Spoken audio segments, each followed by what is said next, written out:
Good evening, and thank you to all the candidates for joining us for tonight's candidate forums, co-sponsored by the League of Women Voters and AARP of North Dakota. My name is Tiffany Ross, and I will be your moderator for this forum tonight between candidates for North Dakota District 10. We thank the City of Fargo for its use of its commission chamber for the forum. This forum is being streamed live and also recorded for playback on the City of Fargo's government PEG TV channel, TV Fargo 56.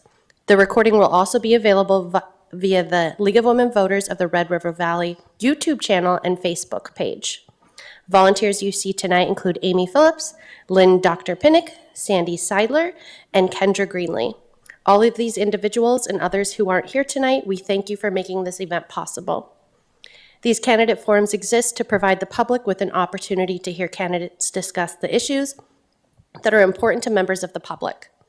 I must add that the League of Women Voters is a nonpartisan organization that does not support or oppose any political party or candidate. The views expressed in each forum are those of the candidates, not those of the League of Women Voters or other sponsors. The League of Women Voters will post complete, unedited recordings of the forums. Editing is authorized only for official media reporting. Excerpts or edited clips of candidate forums will not be used for partisan political purposes. The League of Women Voters of North Dakota, along with Forum Communications, also offer a voter's guide for elections across North Dakota called Vote 411. The vast majority of candidates in North Dakota have participated in answering the questions on the voter's guide. We thank them and encourage those who haven't yet to please do so. Look for an email from the League of Women Voters of North Dakota with a link or email from us or email us at nodaclwv@gmail.com for a new link. Before we begin, I would like to review the rules and procedures. Questions for our audience are submitted prior, online, and if you just thought of one, please see a volunteer in the back, and they have postcards and pencils, and then they'll bring them up to me. Questions may be screened for clarity or combined with similar questions. All candidates will be given an opportunity to address each question. Each candidate will have 1 minute for their opening statement and 1 for each question. All candidates will have a chance to answer all of the questions. We may have questions that are asked of specific candidates, but all will be given an opportunity to answer that question. At the conclusion of the question and answer period, candidates will be given another 1 minute for closing remarks. A timer, which is back here on the wall, will indicate how much time is remaining and will indicate when your time is done. When you hear the bell, that means your time has expired.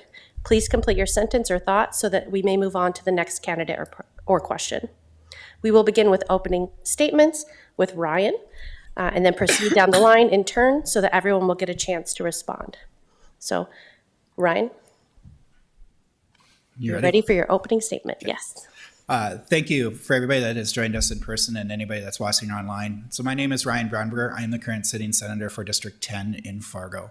Some of the things I want to work on when we get to Bismarck if re-elected is I want to work on early child education and childcare, because I think it's very important that we support our families in our community. We also need to make sure that we provide housing for everybody and make sure that there is affordable housing across the state.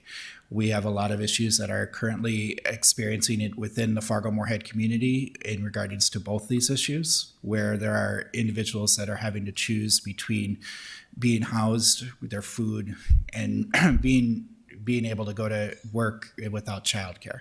So these are some of the things that I want to hopefully discuss tonight, and I hope to get reelected in November. Thank you. George? I'm George Ruffhead. I'm the Senate candidate. I'm a teacher at a local school. I teach history and Latin. And the reason I'm running is because I'm concerned about the state of our schools in general. Right now, when kids reach grade 10, only 25% are proficient in math and half can read. So our schools need help. And I think I have a lot of actionable, simple things that don't cost any extra money, ways that I can help the schools. I'm concerned about the safety of our communities. Fargo and North Dakota in general doesn't feel as safe as it used to, and I'd like the legislature to help out with municipalities in that regard. And the last thing is I'd like to keep our economy humming. The thing that brings North Dakota is the high-paying jobs. The reason people stay is for family and community. but we have to get them here first. And so I want to keep the jobs and the economy humming the way it has been for the last 10 years. Thank you, Hamida. Thank you, Tiffany. Thank you, everyone, for coming and the people who are watching online. My name is Hamida Dakane. I grew up in Kenya. 12 years ago, I moved to US to pursue education. I graduated from NDSU with emergency management and international studies. Later, I get a master's in public administration from University of Mary.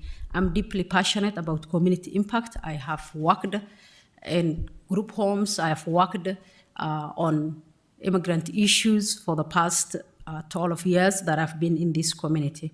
For the last 2 years, I was honored to serve the people of District 10 in North Dakota House of Representatives.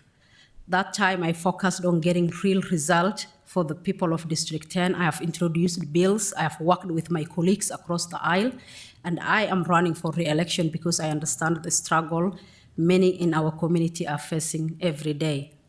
I hear from residents every day about how costs are high and how much the states can support working family. I have a great success working across the aisle, and I would love to be a common sense solution for North Dakotans. Thank you, Hamida. Jared? Thank you all for being here. Thank you, Hamida, George, Ryan, and to the League. I much appreciate it. My name is Jared Hendricks. My father raised a family of 5 on a police officer's salary.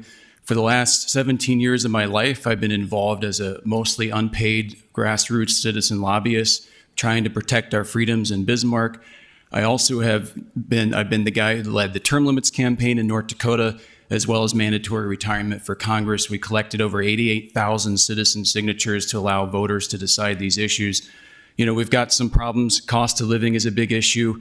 That's largely related to what happens in Washington, D.C. Frankly, the leadership of both parties has contributed to the inflation we're seeing, but there are things we can do here locally in Bismarck to prioritize our state budget so that we're not wasting money on things that are unnecessary, and we're prioritizing our roads, our schools, our infrastructure, our public safety, and the things that really matter that have a public benefit for everybody. And I'm very happy to be here. Thank you.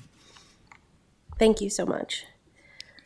Candidate Steve Swintek couldn't be here tonight, so I'll read a statement that he sent in his absence. He says, "Thank you for inviting me to participate in tonight's forum. Unfortunately, due to a medical procedure that was scheduled months ago for today, I am unable to attend. While I regret not being there in person, I want to emphasize the key priorities that are central to our campaign.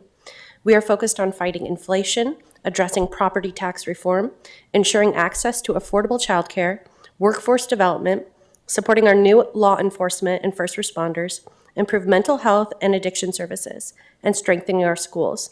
These are the issues that impact the daily lives of North Dakotans. I remain committed to finding solutions that strengthen our communities and make life more affordable for working families. I also appreciate the League of Women Voters of the Red River Valley's efforts to provide a platform for these important discussions, helping our citizens stay informed and engaged. It has been very rewarding for me to visit with the voters of District 10 to listen to their thoughts, suggestions, and ideas. I believe through servant leadership and civil discourse, we can resolve issues and meet the needs of residents. Thank you once again for allowing me to share my thoughts." So with that, the first question of the evening is, what are your plans to support economic development in District 10? How will you attract new businesses while supporting existing ones? And we'll start with George. I think the government in general has a very limited role to play in as far as economic development. I think if we keep it simple, things go best. We need to make sure that people aren't getting stopped by regulations, that they understand the rules that it takes to start a business, to keep one going, that licensures and things that happen in whatever industry it is are clear and that they know who to go to. A lot of times what happens is people have great ideas on a business. They want to do something or they want to get employees and they don't really know who to turn to. They don't know the rules of the industry, or when they read the rules of the industry, they're convoluted, hard to understand, and they don't know who to go to. So I'd like to make things simpler for people so that they can understand, so that we remove any roadblocks to people's creativity and their hard work. Thank you. Hamida? Thank you. I served the last session, and most of the thing we see about keeping our economic growing less in North Dakota is all these red tabs. We have century ago rules that are limiting businesses to grow in North Dakota, and we have worked on some of them, and I'm looking forward to work on that and creating incentive and giving these businesses a way to attract them. And also, let's not forget, when we attract business, we need to be a very welcoming community. Most of our legislatures last session spent a lot of time on unnecessary issues, fighting things that are not showing our community being one of the welcoming. So those are the things that I will work so that businesses will come to North Dakota feeling welcoming, and also limit more of these rules that will keep them not grow away. Thank you. Thank you. Jared? Thank you.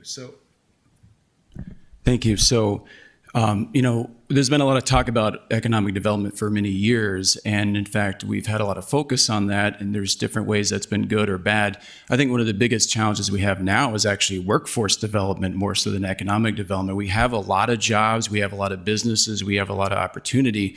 But our workforce is either in some cases not prepared, or in some perhaps not even aware of some of the opportunities. So I do like what the legislature did in the last session dealing with expanding CTE programs. I do support that. I think that's a good thing. I think we do need to make it easier to start a business, even childcare. You shouldn't have to spend thousands of dollars and jump through all these hoops just to get a childcare business going, especially if it's a smaller group of people. And I think also getting rid of unnecessary licensing standards. I mean, yeah, we want our plumbers to be licensed, and our doctors, but we don't necessarily need a cosmetologist to be licensed. I mean, we need to do simple things that can reduce the barriers of entry.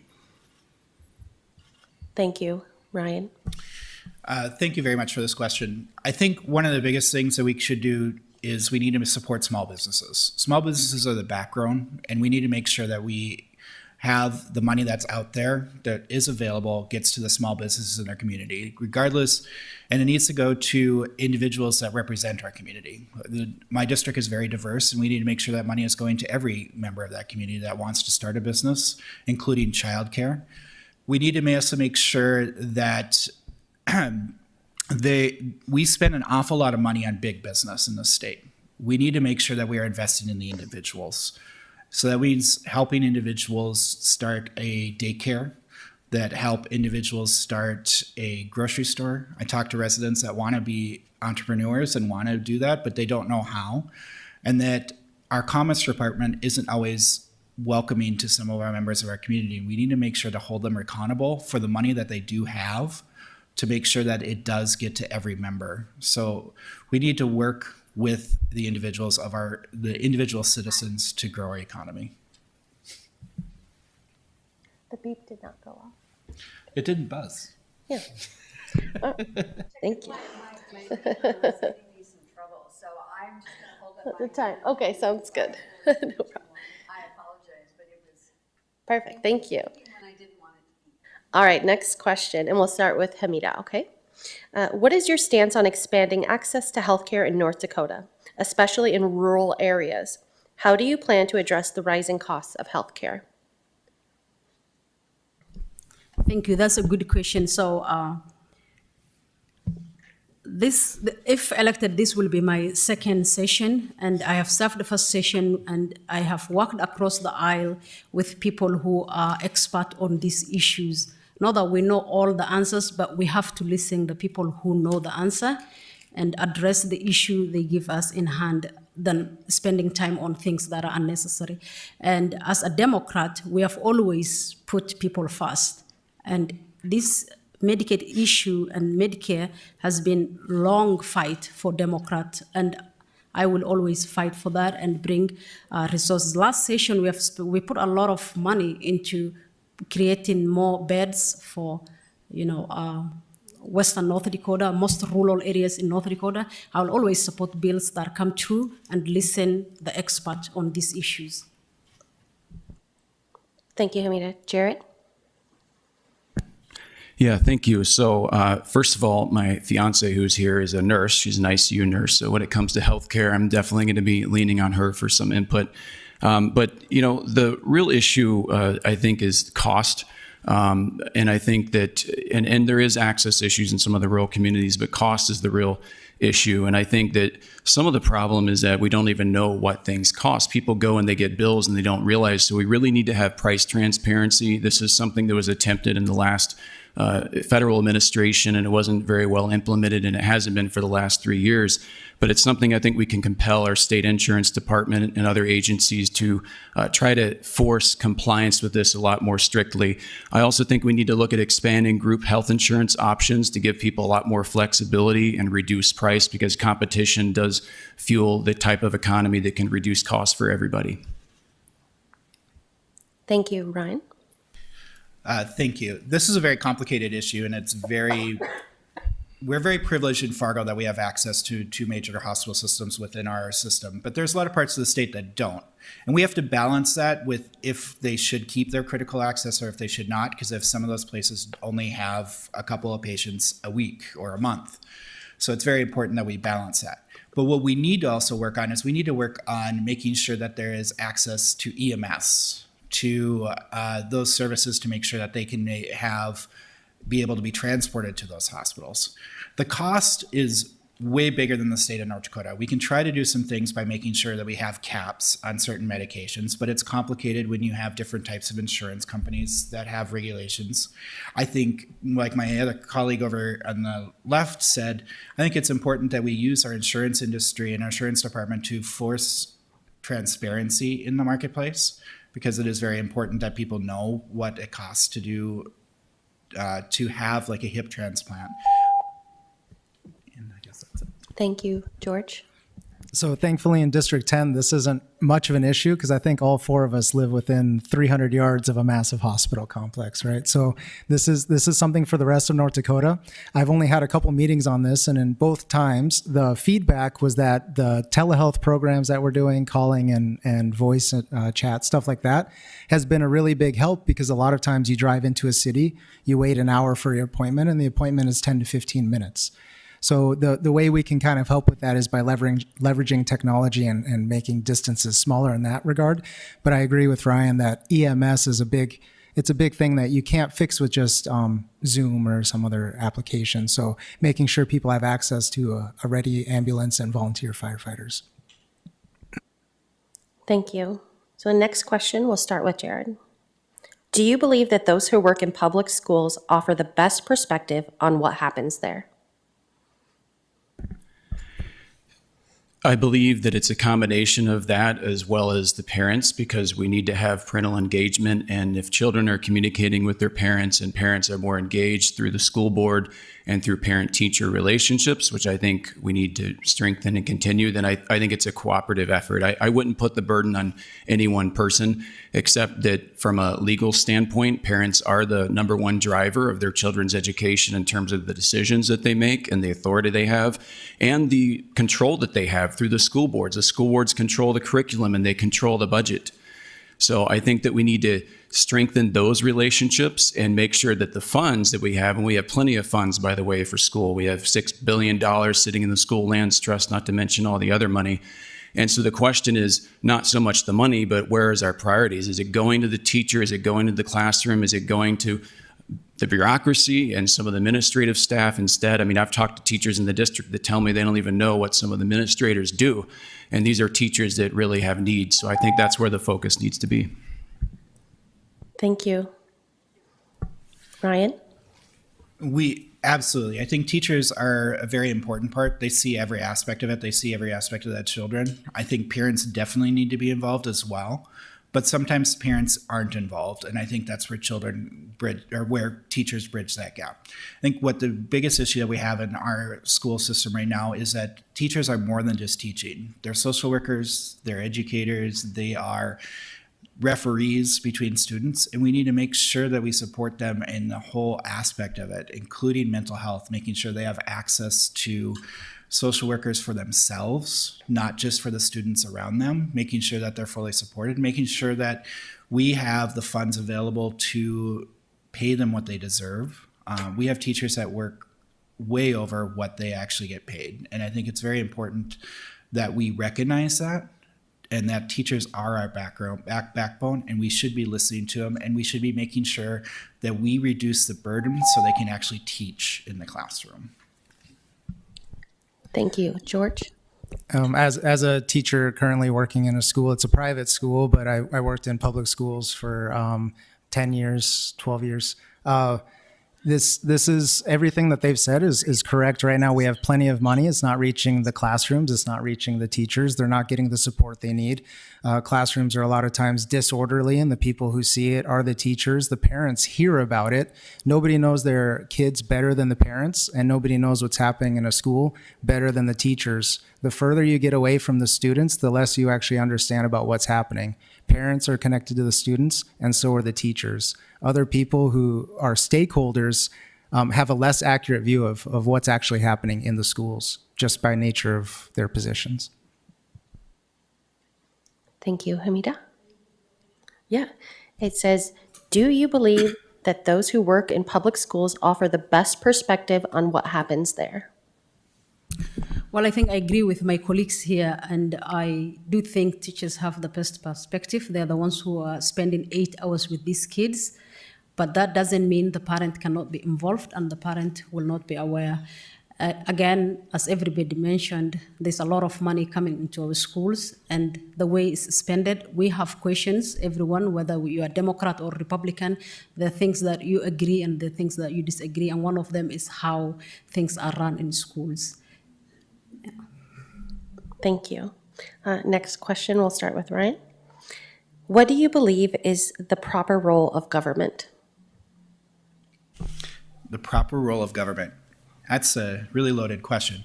I think the proper role of government is to support its citizens, to make sure that they have everything to make sure that they have a baseline need for everybody so that they can survive.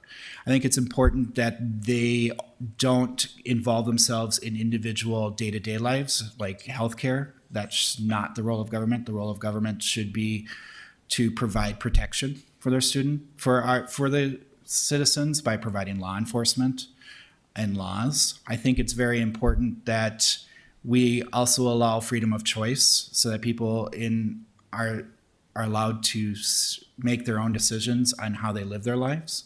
And I think government needs to stay out of those decisions, because I think we all have free will, and I think we need to all do that free will as long as that free will doesn't infringe on others. Thank you. George? I believe the job of Starting over. I believe the job of government is to secure your rights. So to keep you safe would be one of the things, to enforce contracts, to provide services that people can't provide for themselves, things that end up being natural monopolies that we don't want to submit to the market, like water supply would not be a great thing if you could privatize that completely.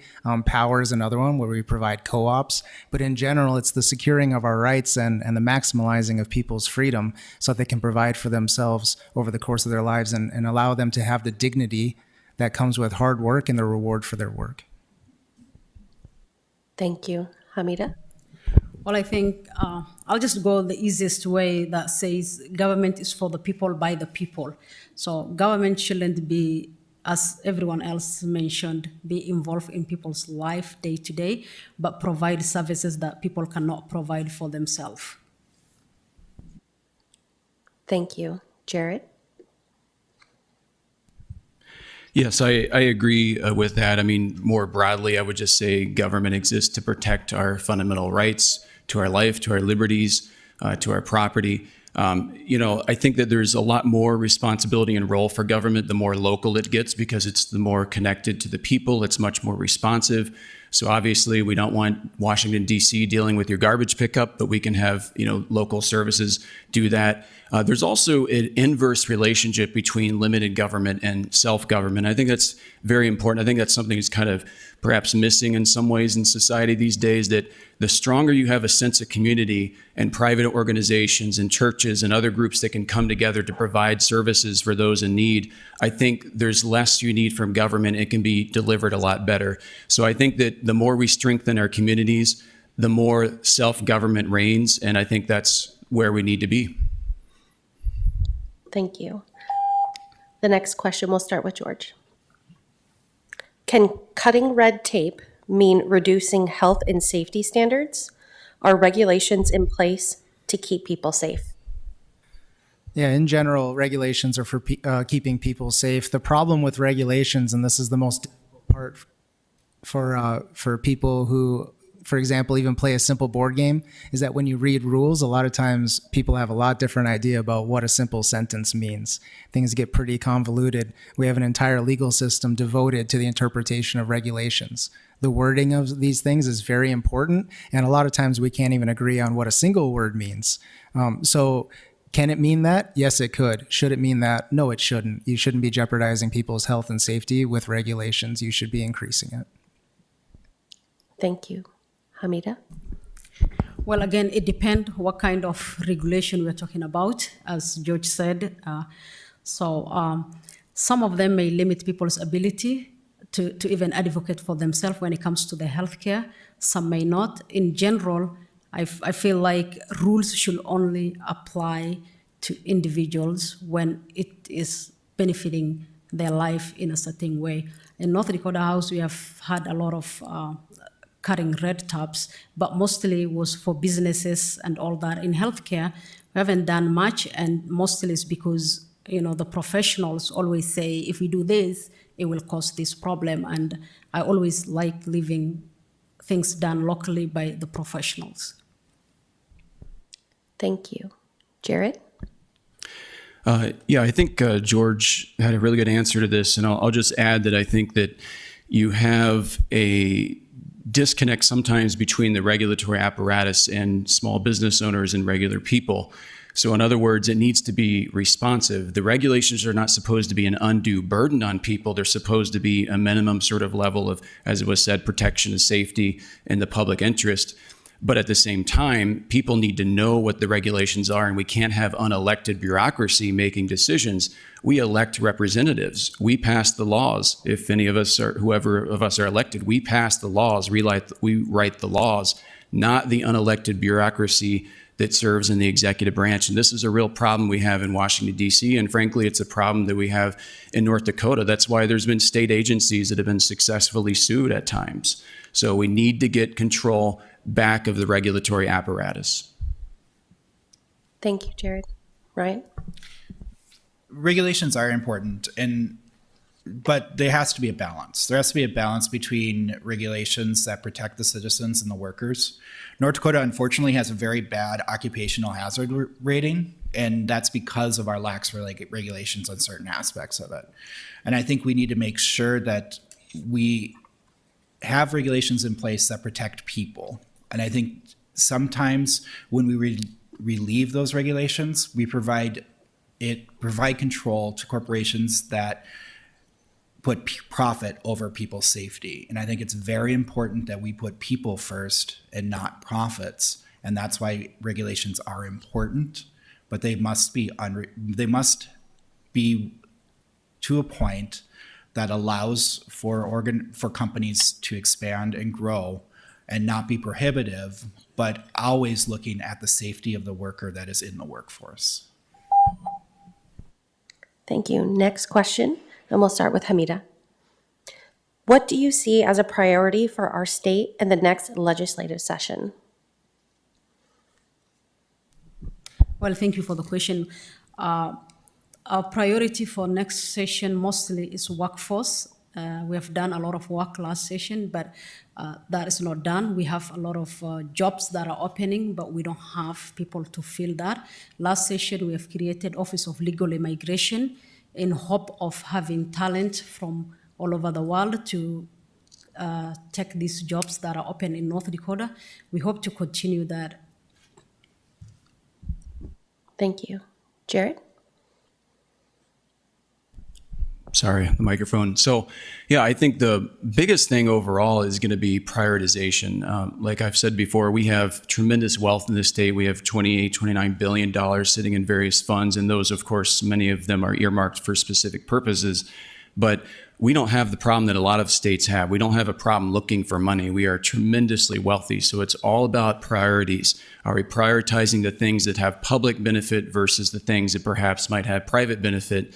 And we've seen a lot of issues with this. Just in the last 2 years, The legislature approved budgets that has $750 million in handouts to private corporations, either special interest loans or grants, things that are going to people who are politically well connected, not prioritizing our roads, our schools, our infrastructure, and the things that have a public benefit. So that to me is the number one issue, is making sure we prioritize the things that actually go to people, because people's budgets are struggling right now. They shouldn't be spending more on government than necessary.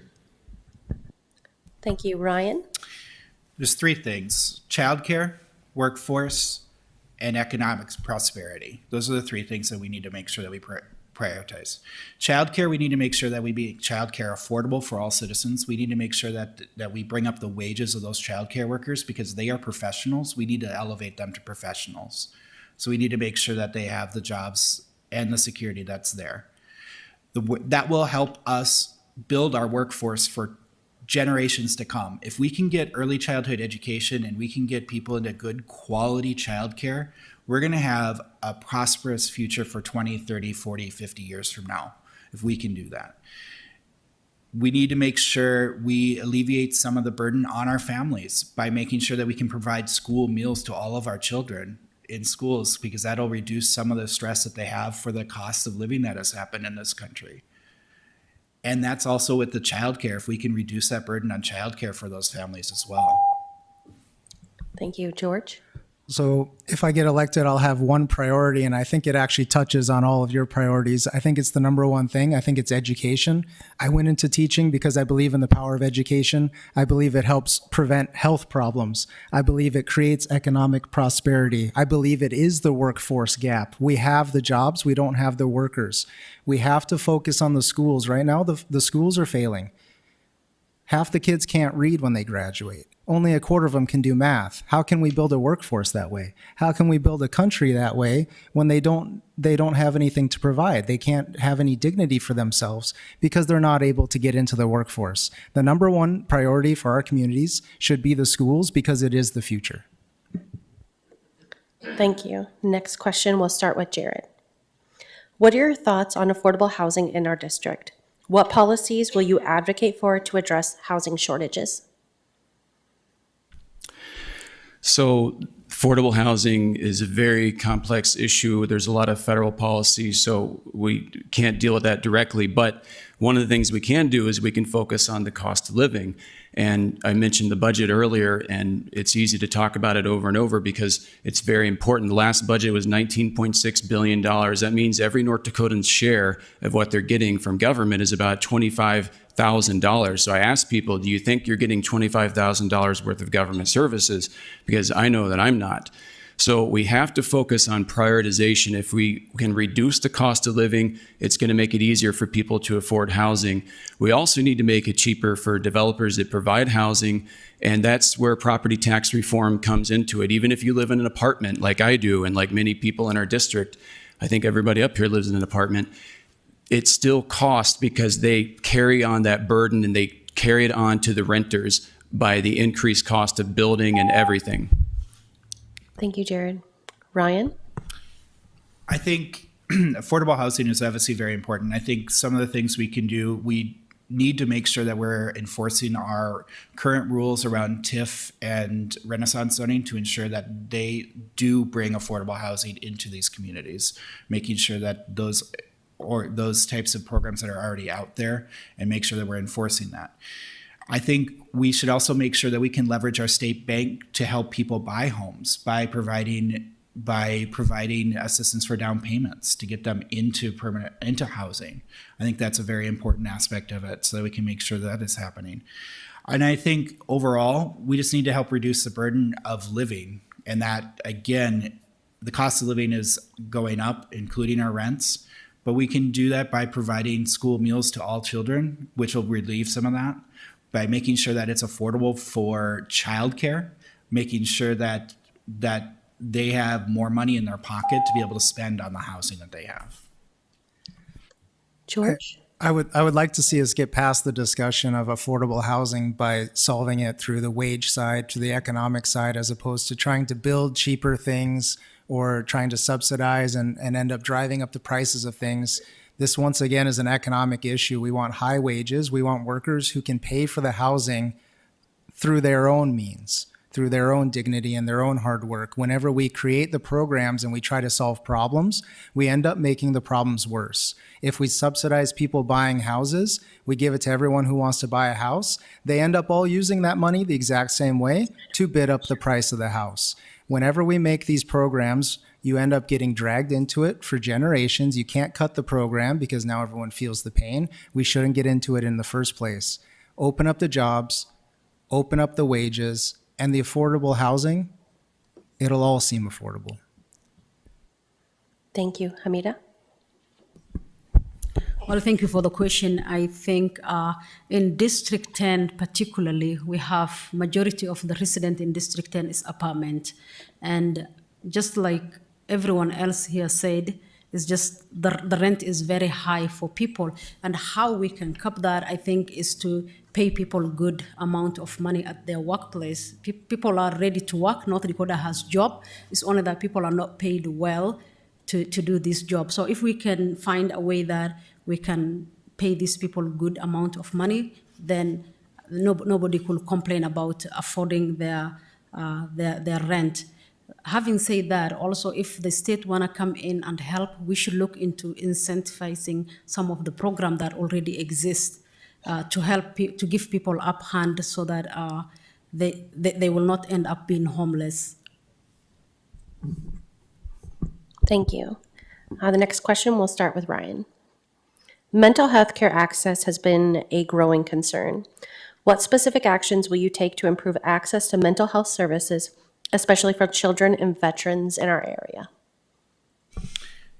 This is a very, very important aspect of this. As a social worker, I think it's important that we have mental health care for everybody.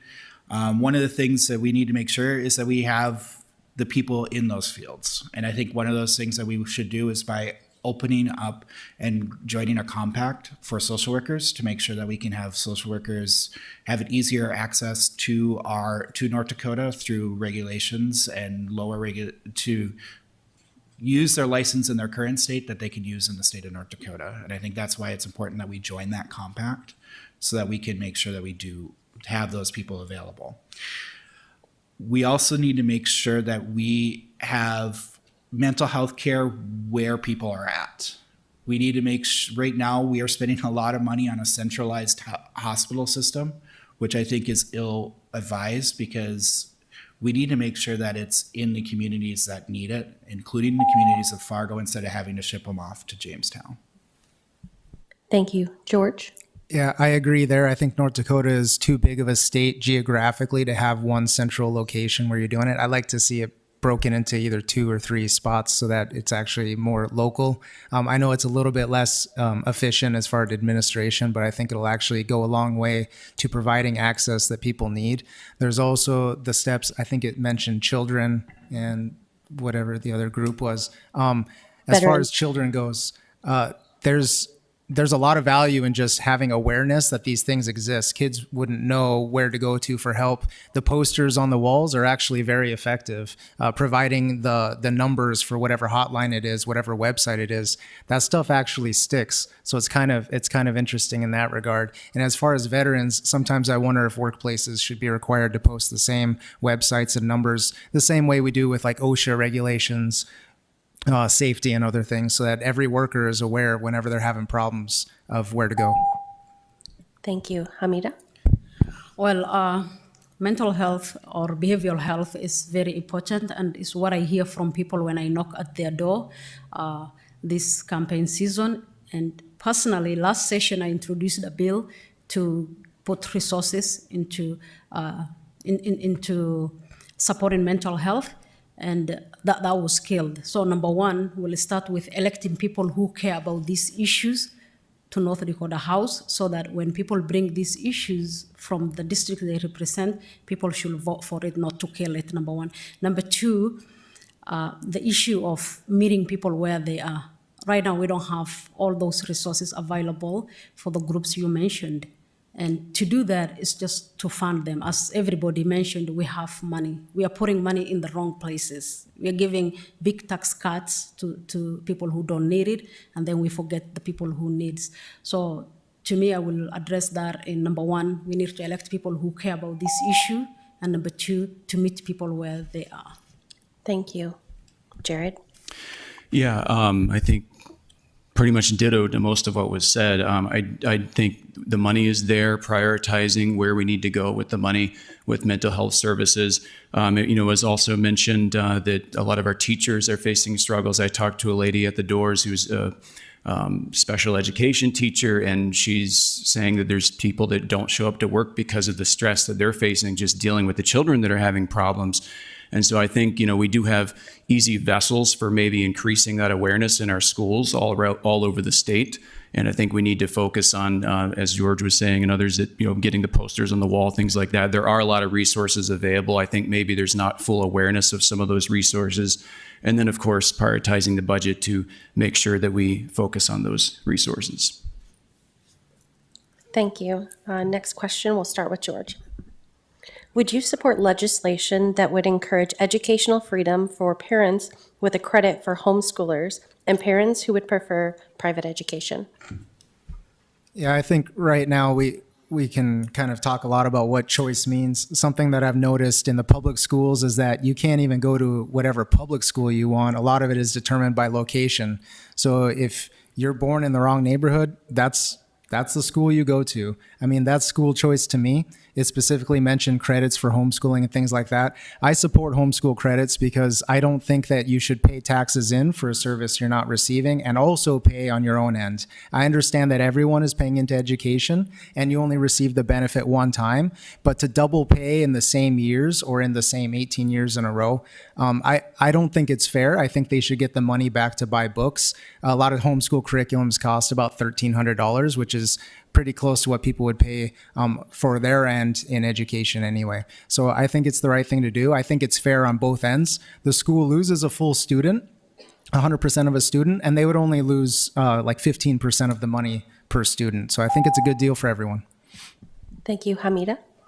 Well, I will just say that last session we had such a bill, and I voted against it because I don't believe putting public money into, private institutions or doing that. But I have nothing against anyone who want to do homeschooling as long as they will cover for themselves and the public money doesn't go toward that.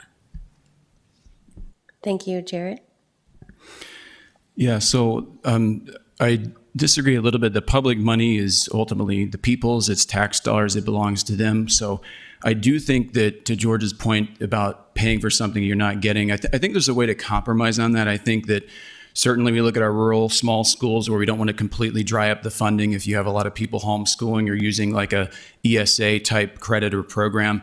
But I think you could make it so maybe it's only 75% of their tax share. So the school is still getting, or whatever percentage we come up with, but the school is still getting some money, but you are allowing that money to follow the child to allow for school choice. I mean, look, the bottom line is our schools are failing in math and reading proficiencies, and we need to allow parents that want an alternative and easy way to do that. Now, that does not mean that we throw in the towel and we give up on our schools. Our schools, we need to focus on the proficiencies, focus on the resources going to the teachers in the classroom so that we can improve the condition of the schools as well. Thank you. Ryan? Thank you. School choice is definitely a hot topic these days. I think that parents should definitely be involved with the school system and making sure that they are voicing their opinions within the school system. However, even homeschoolers use the public school system through extracurricular activities, through the libraries, through other activities. So they're not 100% not involved in the public school system. Especially if you have a special education student, they also go in that. I will, however, entertain an option for a voucher program for any under 5, because we don't have a public school system for under 5. And there's definitely programs out there that can make sure that kids get the help they need to even identify dyslexia, any behavioral health issues, so that when they get into the public school system, that they will be the best student they are, and that we will actually reduce the stress on that public school system. Thank you. Next question, we'll start with Hamida. Do you believe a person's religious philosophical beliefs should dictate laws made? For an example, abortion, religious education, or the Ten Commandments in our schools? Well, that's a good question, and we have seen that last session that most of the attack that was coming from my colleagues on the other side was all about religion attacks and going after women's health and all that, and also going after people's choice of who to love and which bathroom to use. I think you should keep your personal belief to yourself. You should not bring it with your decision making, and it shouldn't be dictated to others how you believe or how your belief will be applied into lawmaking. I am a Muslim. I practice Islam, but that doesn't mean I want Sharia law in North Dakota. I cannot put that. It's my belief. I believe that. I practice that every day. One of the Sharia law thing is praying 5 times. I pray 5 times, but I cannot force my colleagues to do that or to apply that in any time that I want to vote on an issue or want to make a law on an issue. So I think no. Thank you, Hamida. Jared? So one of the beautiful things about being a nation founded on Christian values is that one of those values is that we believe in liberty and freedom and the dignity of every individual. So you can live under that system and not be compelled to any religious practice. You can be an atheist, you can be Muslim, you can be Jewish, you can be anything. And that's the beautiful part. And the First Amendment, I think it's important to recognize the First Amendment was not written to protect government from religion. It was meant to protect religion from government. And many people came to this country seeking refuge from tyrannical governments, and they wanted to be able to practice their faith freely. So that's a beautiful and important thing about what America is. I think in this discussion, what we see very often sometimes is the other way around. We see mandates on policies that dictate to people of faith how they want to run their businesses and run their lives. So I support protecting people's conscience on their religious choices and not having the government dictate to them how to live their life and their faith. Thank you. Ryan? Well, the freedom of the religion is the First Amendment, right? It's part of it. So I think it's very hard. I think everybody has to have a guiding light. And I think it's very important that every guiding light provides them up to their purpose. However, that guiding light must not impede on other people's rights to worship, to not worship, to their own personal autonomy. Your rights end where the other person's nose begins. And I think that's where it needs to be, and it needs to stay that way. I understand you need a guiding light, but when we start making laws based on someone's individual personal beliefs that impedes on other people's abilities to do what they believe is right, I think that is wrong, and I don't think that's what government is meant to be. I'm a Christian 7 days a week, 24 hours a day, and I'm not going to pretend to leave that at the door when we're talking about prioritizing certain programs. All of us has a worldview, and I would never ask my colleagues to pretend that there's something they're not. While we're debating what the worldview is, what are the priorities for the state, all of those things proceed from your belief system. They proceed from your worldview. You cannot somehow put on an act and say, I am no longer this or I am no longer that, and now I'm a referee, now I'm an impartial judge, and I've gained supreme wisdom. I can actually call things as they are now that I've left my belief system aside. That's the opposite of how it works. So when it comes to passing laws, they shouldn't be draconian. They shouldn't be impeding on people's rights. But when it comes to these things that are difficult, when we're talking about prioritizing dollars, all of those things proceed from your worldview. They proceed from your belief system. And you have to act according to that. And the people will decide if they like it or if they don't like it. Thank you. Now we'll head into closing statements, and we will start with Jared. Okay, well, thank you all again for being here. Appreciate it. I'll just say that we hear a lot about division in politics, and I believe firmly that the antidote to division is leadership, and we need people of courage with vision and with purpose. I can tell you that I mentioned earlier, I led the term limits initiative. When I did that, I faced opposition from the leadership of both the Republican Party, the Democratic Party, every lobbyist group in the state that spends millions of dollars in Bismarck to try to get what they want from the taxpayers. And so I have no issue standing alone if it means that I'm standing for what I believe is right. But I also don't know everything, and I'm willing to listen. I like to solve problems. I like to learn.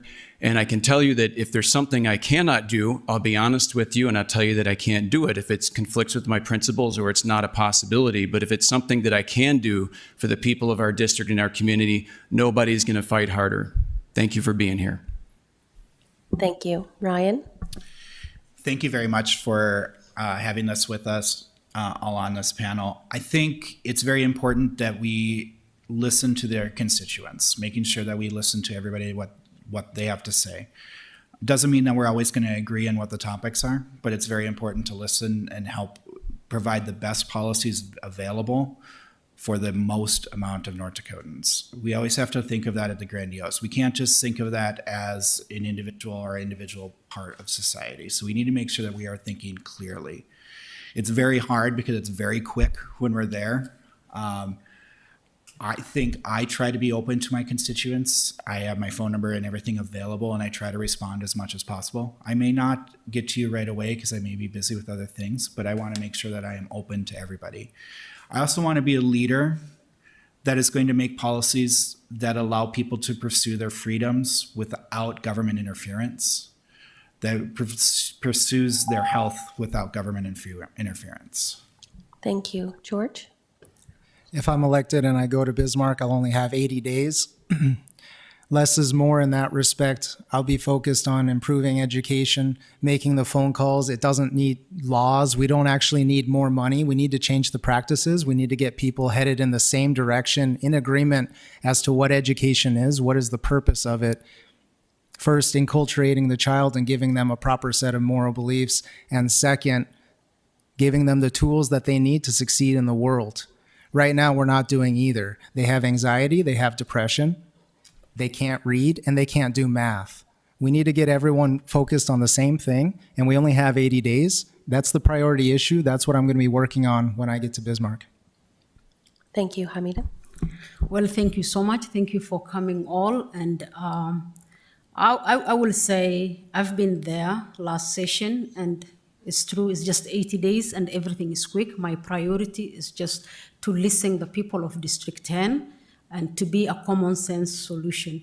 I sit with my colleague Steve Swantak, and both of us represent District 10 very well. We always put party line aside and work for the people of District 10. I would love to continue that. Serving District 10 has been the honor of my life, and I would love to continue. So hopefully you guys will trust me again with your vote in November 5th and address the issues that I'm hearing from the people of District 10, which is working on our education, providing affordable and accessible childcare, addressing the issue of housing and affordability of housing and mental health. And yeah, thank you. Thank you. This concludes the candidate forum. Thank you to all of the candidates for participating. For those watching here now or later on YouTube or on Facebook, I encourage you to learn more about these candidates and the others on the November ballot at vote411.org. Thank you to the candidates for your willingness to run and participating tonight. We have a short break as we set up for the next candidate forum, which is North Dakota District 46. Thank you.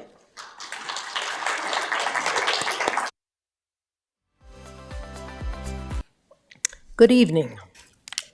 Thank you to all the candidates for joining us for this forum hosted by the League of Women Voters of the Red River Valley and AARP of North Dakota.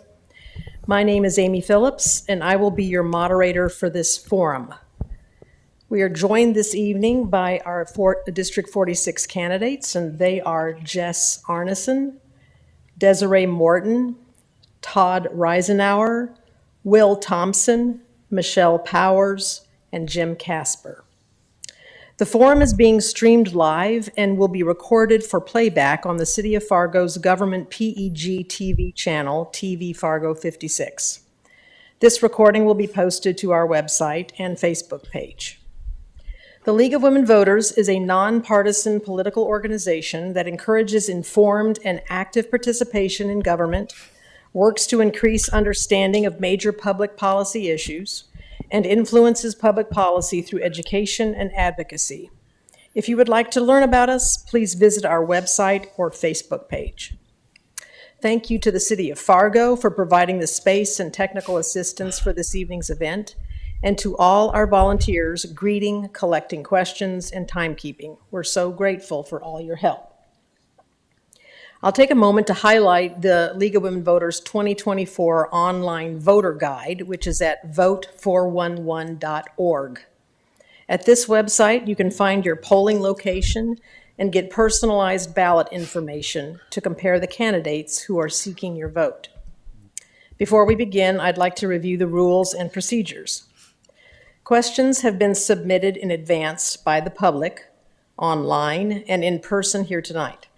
Questions may be screened for clarity or combined with other similar questions. All candidates will be given an opportunity to address each question. Each candidate will have 1 minute for an opening statement. Each will then be allowed 1 minute to respond to each question. At the conclusion of the question and answer period, candidates will be given another 1 minute for their closing remarks. A timer, which is on the wall over here, will indicate how much time is remaining and will indicate when your time is done. When you hear the beep or beeps, that means your time has expired. Please complete your sentence or thought so that we may move on to the next candidate or question. And we would appreciate the audience's consideration in maintaining a quiet room so that all candidates have the opportunity to answer their questions fully and in a timely manner. We will now begin opening statements with Jess and proceed down the line. We will then rotate the first speaker for each new question. Jess Arneson, you may give your opening statement. Thank you. Thank you for having us all here tonight and for hearing us. My name is Jess Arneson. I am originally from Mayville, though my husband Jared and I have lived in Fargo for the last 11 years. Prior to that, we bought our first home in Castleton. And when we came back to Fargo, we started a coffee shop in South Fargo called Red River Coffee that we had for 8 years before selling it last summer. Before that, my career life was in macro level social work as a community builder for local nonprofits and as a community volunteer. Thank you. Desiree Morton. Hi, my name is Desiree Morton. I was born and raised here in Fargo. I graduated from Fargo South High, and then I went on to get a degree in education from NDSU. I married my high school sweetheart, and he was in the military at 82nd Airborne, so we went down to North Carolina and lived there for a year while he finished out his term. We came back up to Fargo. I did some substitute teaching and a little bit of coaching. And then we decided to have a family, and we have 5 beautiful children.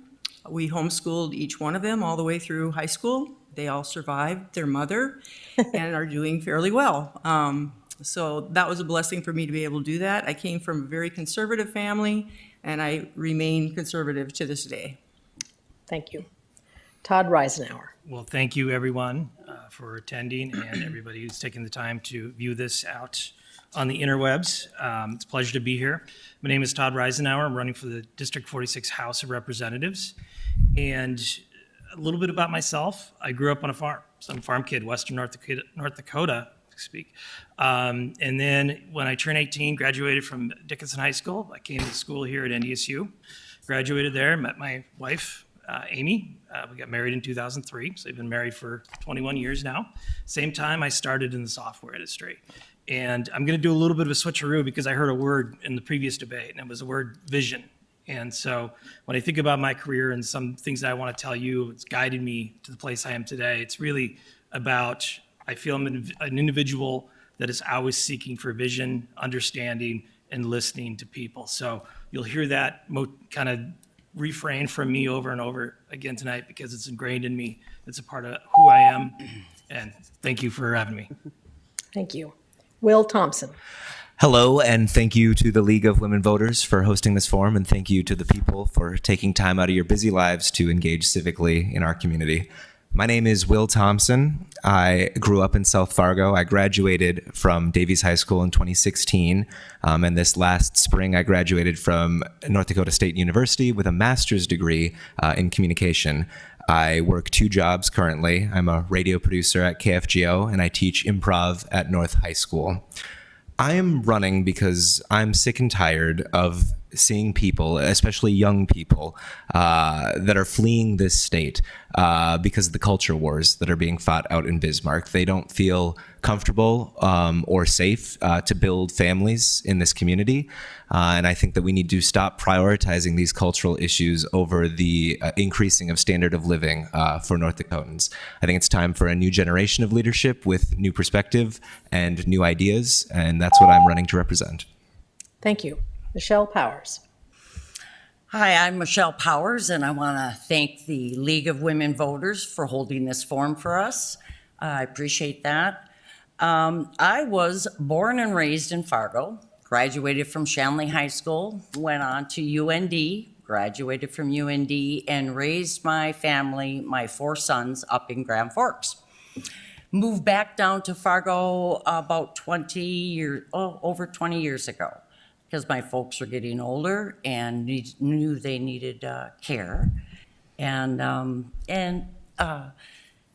glad I did that. My boys weren't so happy, but I am glad I did. And I am running for District 46 to serve the people of District 46. They need to have a voice in Bismarck. I'm not going to Bismarck to serve Bismarck government. I'm here going there to serve the folks. Thank you. Jim Casper. Well, thank you to the League for hosting us this evening. My name is Jim Casper. I've been a member of the North Dakota House of Representatives since 2000. The people of District 46 blessed me to elect me then and have reelected me every time since, and I'm hopeful that it'll be another time. I'm originally from Beulah. Played basketball in high school, football in high school. I actually played college basketball at Bismarck Junior College for 2 years. Graduate of NDSU. My wife and I have been in Fargo for over 40 years, raised our kids here. I'm a graduate of NDSU, as I think I said. I own an employee benefits company called Asset Management Group. We do employee benefits for group insurance, dental insurance, vision insurance, and so on. I have chaired the Government and Veterans Affairs Committee in the legislature for 5 legislative sessions, and also was appointed by leadership to chair the Ethics Commission to implement the Ethics Commission that was passed by the people of North Dakota in 2018. Looking forward to the debate tonight. Thank you. We will now move on to the question and answer portion of the forum. And Desiree, you will answer first. And the first question is, what are your top 3 legislative priorities if elected to represent District 46? Wow, top 3. I guess my top priority at this point would be education. I am a former educator. I am very passionate about having school choice for parents to make that decision and how they would choose to educate their children. And we homeschooled our 5, and that's not for everyone. Some people will love to use the public school system, and some people would love to educate their children in a parochial school or a private school place. And so I think it's something that we need to address as a legislature to provide help for these families that are choosing to educate their children in an alternative way. And that is one of my highest priorities. Thank you. Todd, your top 3 priorities. So to do 3, really I'd start with increasing access to quality and affordable childcare, because that's going to solve another one of my priorities, which is our workforce challenge that we have in the state. So you're really solving 2 issues with, not solving, but you're addressing 2 issues with one piece of legislation, and that is access to quality and affordable childcare. Second is it's just general healthcare, in 2 specific areas that I'd look to is our mental health crisis. We've got every story, every tragedy that happens, it seems like it begins with somebody that just didn't have access to quality and timely mental health care. And then also what's going on with women's health. I do look at this as a infringement, very dangerous area we're at with women not being able to control their bodies. So that would be part of the healthcare. And then third, supporting public education. I look at. Thank you. Will, your top 3 priorities. Well, my first priority would be mental health care. I made the decision in high school to be open and honest about my own personal struggles with mental health care, and that helped other people that were struggling. We know how to help people that struggle with mental health issues, with addiction issues. We just need to get the resources into the right hands so that care can be given to people. My second top priority would be helping young families. And there's a myriad of policies that would go to helping that. We need to help young families get into homes. We need to help with childcare and paid parental leave. All of these things, they say it takes a village to raise a child, and that's never been more true than in our modern time. And then my third priority would be a focus on a renewable energy system. I have a dream that as North Dakota will continue to be an energy leader in the country going into the future. And that requires us to take the profits from our natural resources and invest them in a diversified, sustainable energy grid. Thank you. Michelle, your 3 priorities. Priority is, one is community safety. With the fentanyl crisis, the drug addicts, the homelessness, it addresses the mental health crisis on the streets.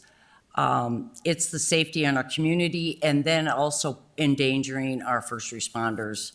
They need to have all the resources, everything that they need to address and to remain safe themselves. The other thing it would be taxes. The people that I have spoken to, as I've door knocked, have wanted this addressed for over 15 years. They would like to, for the folks in Bismarck, the legislatures, to finally get something done on that issue. And the other one is having parents remain the sole responsibility of their children. Thank you. Jim, your top 3 priorities. I think the first thing that's on the people's minds has been on my mind since I've been in the legislature is to reform property tax. We have that measure on the ballot. I don't know if it's going to pass or not. Whether it passes or it doesn't, we're going to implement something in the next legislative session. Over the time I've been in Bismarck, I've actually introduced 27 bills to deal with property tax relief and property tax reform. Most of the time I was able to pass them in the House, but the Senate killed them, and that our Republican colleagues were the people who control the Senate. So there's both sides of the aisle that have issues there. I'm also concerned about strengthening our schools for our kids and our parents. I believe right now they're failing our kids and our parents based upon the results that our kids are achieving. We've got to do better, and I hope that we will do something there. And the other thing is I want to focus in the next legislative session on reducing foolish state government spending. We as Republicans have gotten into a habit of spending money foolishly. Conservatives like myself want to change it. Thank you. And Jess, your top priorities. My top priority is to bring the voice to Bismarck of everybody who keeps our communities safe, healthy, and stable. I live in North Dakota and love North Dakota because I feel safe, healthy, and stable, and I feel like that is all at risk.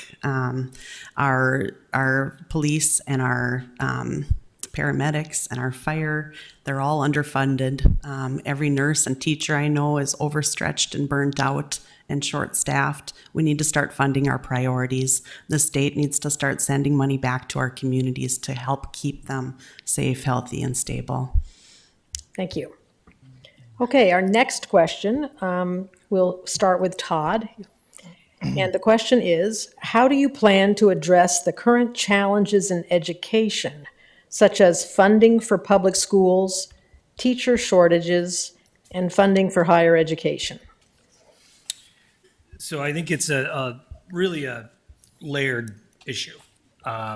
Starting, I'll take teachers. As Jess just alluded to, there's many reasons why teachers are getting burned out, but we're seeing them leave the profession in droves. I think part of that is changing the narrative of where we're not attacking teachers, we're not questioning their curriculum, we're not micromanaging them, we're letting them teach. That's what they went to college for. So I think we can retain teachers by doing that, but also it's a question of what kind of communities, what is their values to attract and bring in new teachers. So that's something that we have to address, and that ties into a whole myriad of issues around quality of life. I believe public education is the foundation of our country, gives people opportunities at the outset. Whether or not they take them and take advantage is up to the individual. However, we need to fund fully our public educational system in this state. And, I don't. Okay, thank you. Will, your response. Well, to build on what my colleague Todd was saying, the funding needs to be there. Resources need to be there so the teachers can focus on teaching. I'm, for the first time in my life, on the education side in North High School. I went through the public school system as a student, and now I'm a coach, I suppose you could call it, in improv. And I've already seen how a lot of the discussion revolves around what's possible based on what they have the funding and budget for, and instead it should be focused on what's best for the students. When it comes to retaining teachers and not burning them out, I think this goes back to what I said in my opening statement about how the focus on culture war issues in Bismarck is pushing people out of the state. I know one family where both the husband and wife are teachers. They left this state this last cycle, school year, I suppose you call it. They left this state for Minnesota because they felt safer and more comfortable teaching in that state. Thank you. Michelle. Education in the secondary and elementary, the teachers need to get paid more. It always is an attractive, we can get outsiders. Our administration needs to be addressed. That is skyrocketing. So if we can entice teachers to stay in the state, it always comes down to dollars. The higher education, I'm only familiar with UND, and it is a strong university, just like NDSU. Why we have 11 higher education universities, I would have to investigate that. Okay, thank you. Jim? I think one of the things that we as a city and as a state need to do is focus giving our teachers in our school systems back the power and the authority that too many of them have lost to the administration. Our teachers are great teachers. They want to teach our kids. There's disruption in the classrooms. I have friends who work in the school systems here in Fargo who tell me the classrooms and the areas in the schools are out of control in many cases. Our administration is not supporting our schools in Fargo. We need to empower our schools. We need to get the administration to focus on giving power back to the teachers and let the teachers teach so that the results will be what we want for our kids, which is learning the basic curriculum in high school, in grade school, so they can go on to a successful life and a family. Higher ed, there's an idea going around right now by some of my colleagues to focus on 2- and 3-year degrees as opposed to 4-year degrees. Why only 4 years? Thank you. Jess? Hi, would you mind repeating the question, please? Sure. Thank you.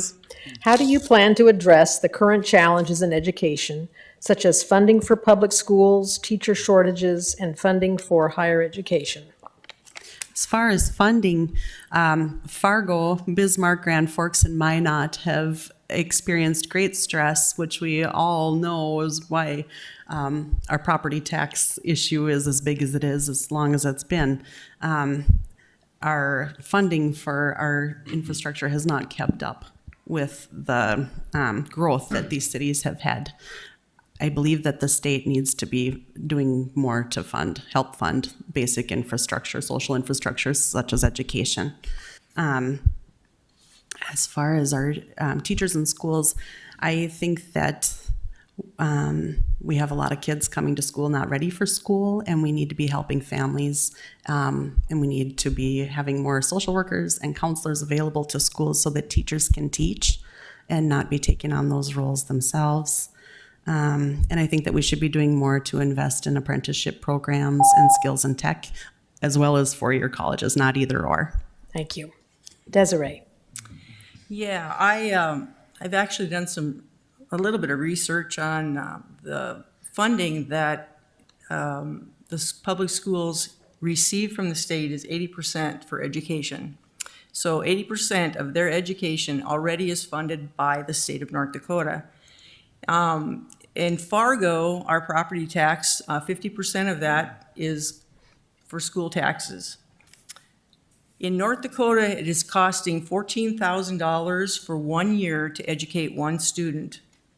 They can do it in Utah for $7,500. My question would be, is where's the money going? And I don't think it's a shortage of funding. I think administration is not paying the teachers what they're worth. I think there's too much at the top. There's too many things that are being taught that are not necessary. Whatever happened to reading, writing, arithmetic, science, and math? I said that. Thank you. Okay, our next question, we'll start with Will to answer. And that question is, do you believe that tax dollars should only support public, not private schools? I do. I think that tax dollars should go to support our public schools. I think if you would like to have your child attend a private school, a religious school, or a non-religious school, that's perfectly fine, and you should be allowed to do that. But that's a decision that you're making, and then you should have to cover the expenses of it. The reason that we have public schools is that it's an economy of scale. We have a large system which allows us to theoretically educate people for a better cost per student than if we're going to segment and privatize into smaller single schools, so to speak. So yes, I do not support taking people's public tax money and using it for private schools. Public money should stay in the public domain, in my opinion. Thank you. Michelle? I think the dollars should always follow the child.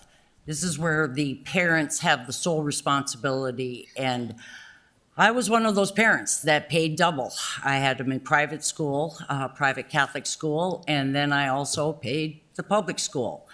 At that time, they did switch because it was just an elementary school, and the Grand Forks Public Schools were wonderful. They were wonderful. The teachers were wonderful. They weren't overburdened with some of the nonsense that's going on now. And my children had a great education. The dollars for a parent wanting to send their child to a private school, even if they want to go to a different area, they should always stay with the child. Okay, thank you. Jim?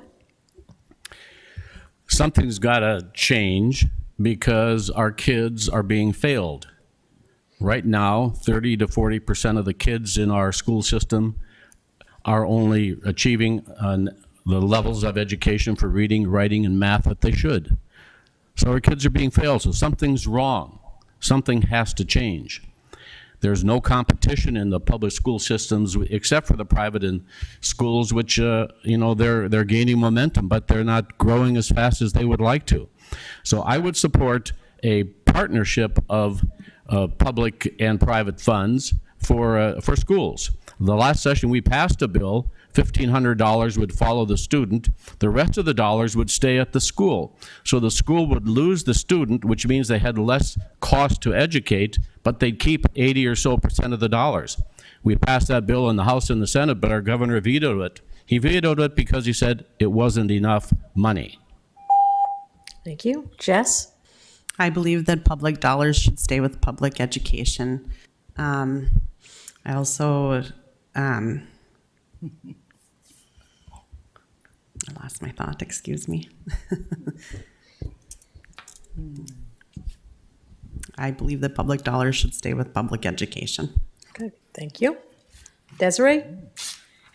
Well, I believe that parents should have a right to educate their children in whichever way they desire to do it, and they shouldn't be penalized for not having their kids in a public school. I went to public school. It was fine, but we chose to go the homeschool route with our children, and we paid our taxes. And we also had to buy curriculum. And I feel that there is enough money in the state, really, that should be given back to the people. It's our money. Let the state use the money to help parents. It doesn't, the public school is going to benefit because they're going to have smaller classes. And I think it's competition. It's going to help the public schools to say, hey, maybe we need to get better. Our kids are failing, like Jim said, they are. Okay, thank you. Todd? So this is kind of uncanny. I'll finish my thought where I was cut off on my last question. So and I'm going to parrot Jess. Public money, public tax dollars needs to stay in public education. That's just clear as day in my mind. And this is coming from somebody who is an uncle to 5 nieces and a niece and nephew that went to Dickinson Trinity. So I understand the issue, I understand the hardship, but we've built a system to educate everybody, and that is our public education system. Okay, thank you. I've been handed a question which I believe is connected to the one that you just answered. So I'm going to put this one out also, and we'll start with Michelle for answering this question. What is the answer to school deserts? Much of the state only has one option for education.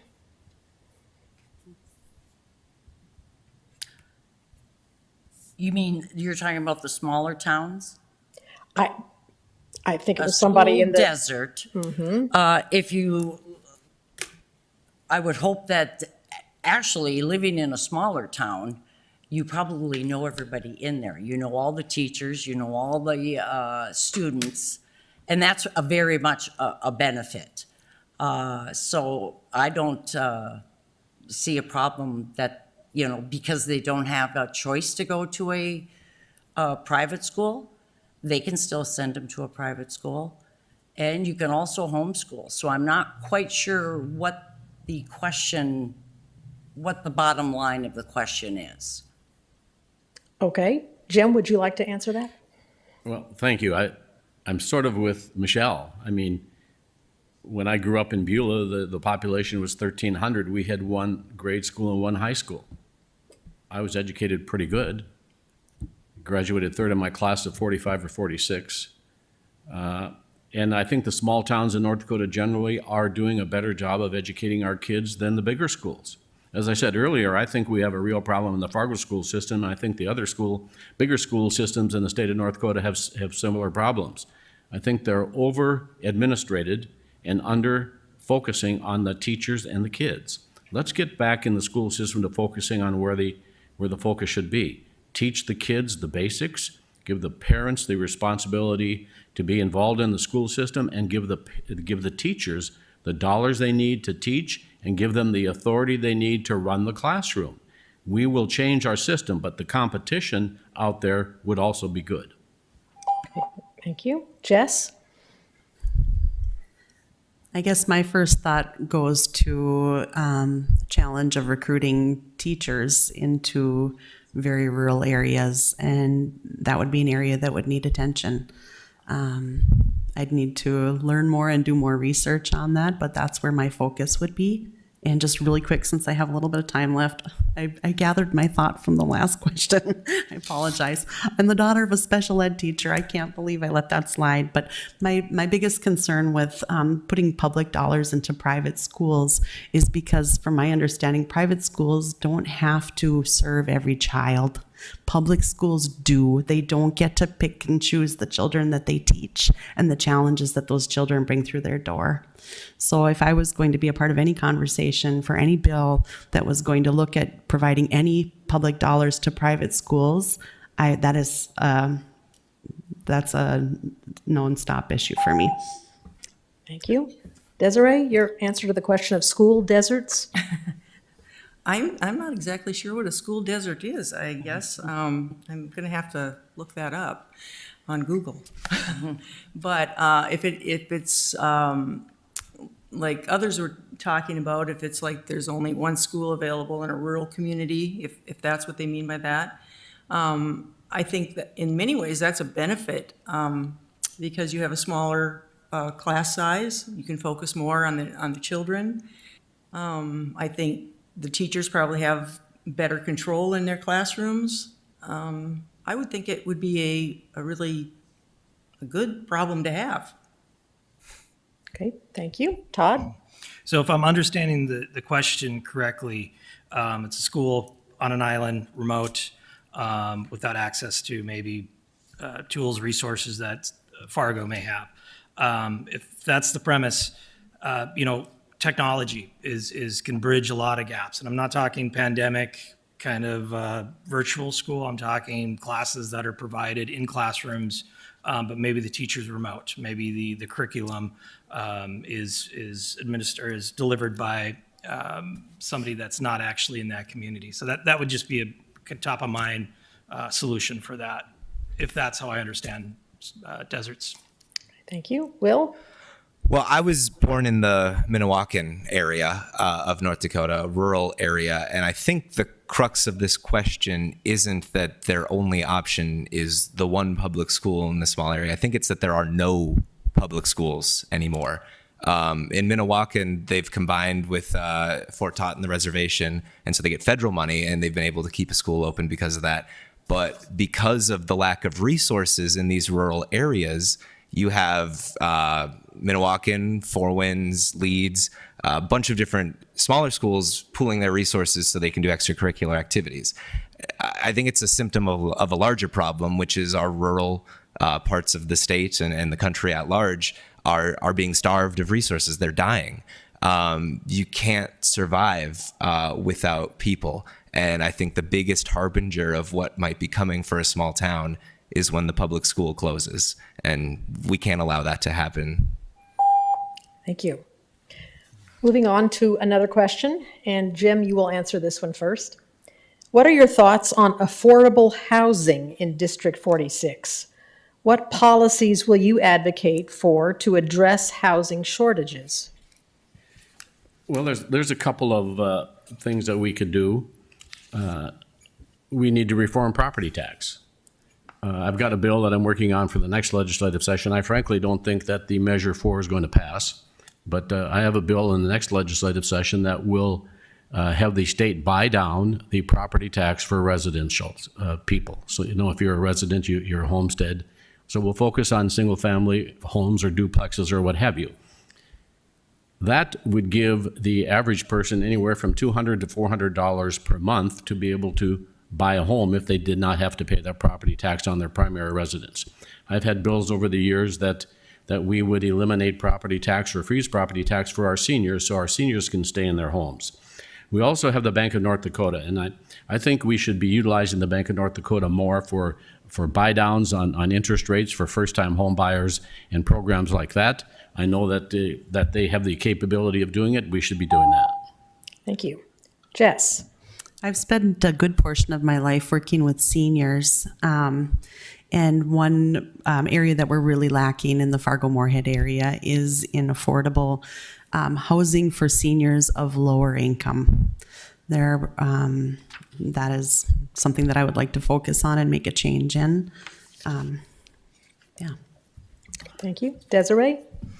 I think one of the biggest problems for people to have affordable housing right now is our economy. Everything's increased in costs, and that includes housing and everything that goes along with housing. I think that our current administration is a big part of that problem, and I think if that problem becomes resolved and people can get back to living a life where they can afford to buy a home, like a first-time buyer home, and afford to pay for the gas for their cars and the food that they need in their refrigerators. I think all those things together, and a lot of that is tax relief as well. They need to give people back their money instead of spending it on foolish things that we don't really need. What are the wants? What are the needs? Thank you. Todd? So two things. The first thing, we simply need more inventory. We need more housing, and we need different tiered types of houses. We can't have, $1.5 million houses that are being built like crazy and not have anything for people lower in income. So that's where I'd start. Is just, and this is where I'm going to sound probably a little bit like people on the other side of the aisle. If there's regulations, if there are ways to cut costs to building, to incentivize builders, Bank of North Dakota, we need to do that, and we need to do that quickly, because the housing shortage is really limiting the American dream, people's ability to fulfill their dreams. So we need to focus on that. The other thought that I would had is, I've worked as a consultant for smaller communities, and it's how do you get started? So we really need to look at how do we incentivize builders just to get started and get moving on building homes. Thank you. Will? I agree with everything that Todd just said there, so I'm going to use my time to really paint a picture of how unaffordable things have gotten in South Fargo. Over the 4th of July, my family rented an Airbnb in downtown Minneapolis to enjoy some Twins games. That Airbnb, a 2-bedroom apartment in downtown Minneapolis, was the same price that my sister now pays for an apartment in South Fargo. A 1-bedroom apartment in South Fargo is the same price as a 2-bedroom apartment in downtown Minneapolis. And that's because Minneapolis has done something radical. They built housing. They have a stock of housing, and a diverse set of houses. We don't want just to build one type of house. We need a diverse options, the senior affordable care, affordable senior housing, single family homes, affordable apartments. We need more of all of these things. And I think that we as a state can incentivize these sorts of buildings. Thank you. Michelle? Regulations. If you were to purchase a $300,000 home today, it would cost you $390,000 because 30% of that would go to pay for regulations. And that's at the city level, the state level, and the federal level. So we can't control the federal level, but we can incentivize or get the word out for the city. But the legislatures could deal with some of these regulations that builders have to cross off the list, and it just increases the cost of that home to build. Right now, just as Desiree said, we are in inflation. I mean, the supplies, the cost to build a home right now has raised with inflation, and that's Thank you. All right, our next question will be answered first by Jess. And that question is, culture wars such as pronoun bills and book bans were a priority last session. Do you feel these bills were a good use of taxpayers' money? Not at all. Absolutely not. That's a big reason of why I'm running. I wasn't looking to run. That's a big reason why I threw my name into the hat. My social work background has taught me to meet people where they're at. I'm very strong at relationship building. I believe that the priorities of our state, such as alleviating property tax and all the other issues that we've been talking about with childcare and workforce shortages and education, they've all been put to the wayside to make time and energy for things that we'll never agree on. And we need to stop pushing each other's buttons and focus on what we do all agree on, which is helping our families and our loved ones thrive and be safe, healthy, and stable in our communities. That's where our focus should be 100% of the time. Thank you. Desiree? Could I ask you to repeat the question again? Yes. Culture wars, such as pronoun bills and book bans, were a priority last session. Do you feel these bills were a good use of taxpayers' money? And could I just stop for a minute? Were you getting ready to say something to Jess about? Oh, just a little bit of space from it's getting a little bit muffled. So. Yeah, everybody Be just back. hold back. Okay, good. Okay. Perfect. Excuse me, Desiree, go right ahead. I would have to say, I do not believe that's a good use of taxpayer dollars. I think we need to spend more time focusing on the needs of our communities, the needs of our state, infrastructure, schools, and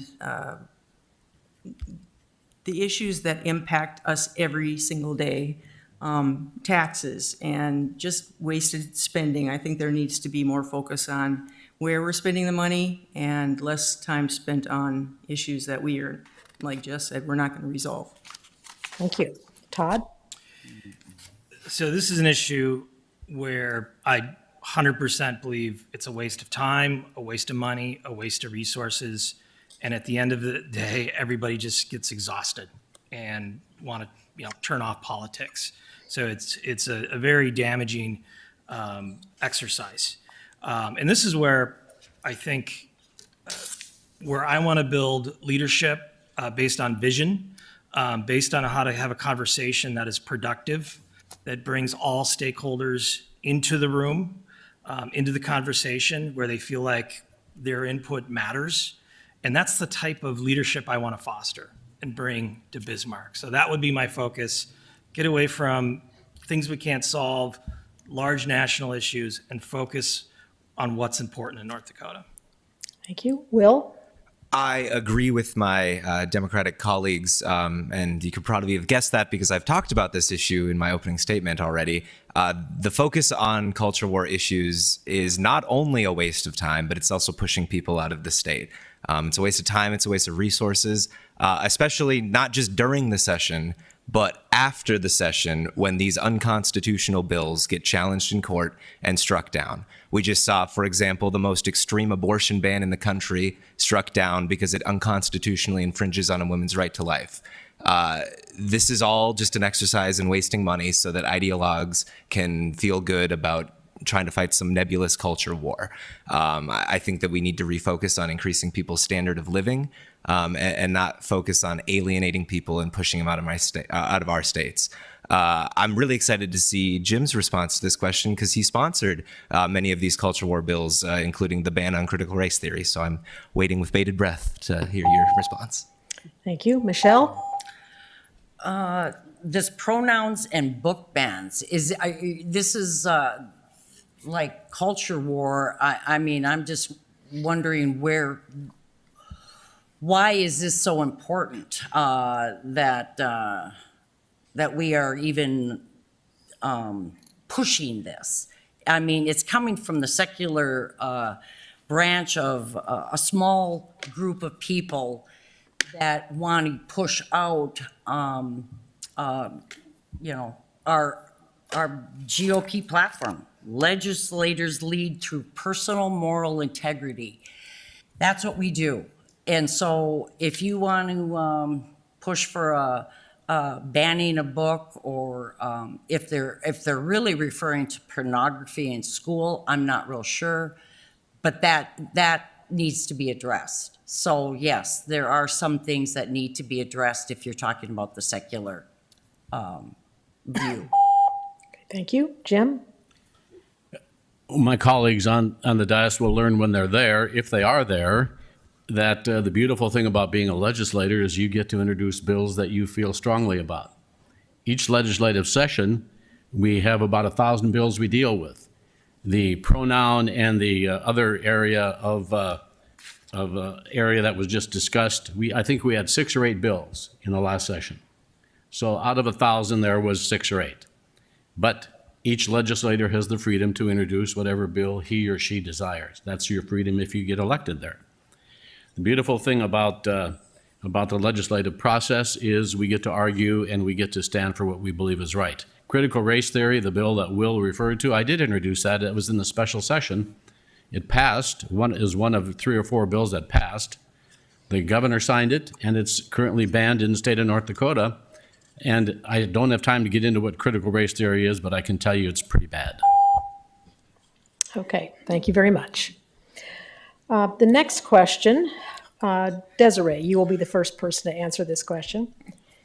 Mental health care access has been a growing concern across the state. What specific actions will you take to improve access to mental health services especially for children and veterans? Yeah, we definitely do have a mental health crisis.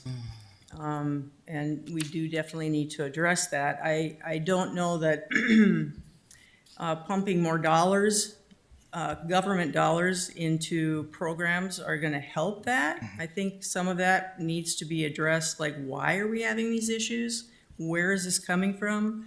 And allowing some of these, not just nonprofit, but conservative Christian organizations to also play a part in that. I think there's a lot of money that goes out to a lot of government programs for helping in those ways, but they don't really help people that are not involved in the government to help with some of these issues. And I think some of those dollars could be addressed a different way through other programs that are more of a nonprofit or a conservative Christian type organization. Thank you. Todd? So I have a vision, and that vision is on nearly every major street corner. There's some place you can go to, check in, and just get help.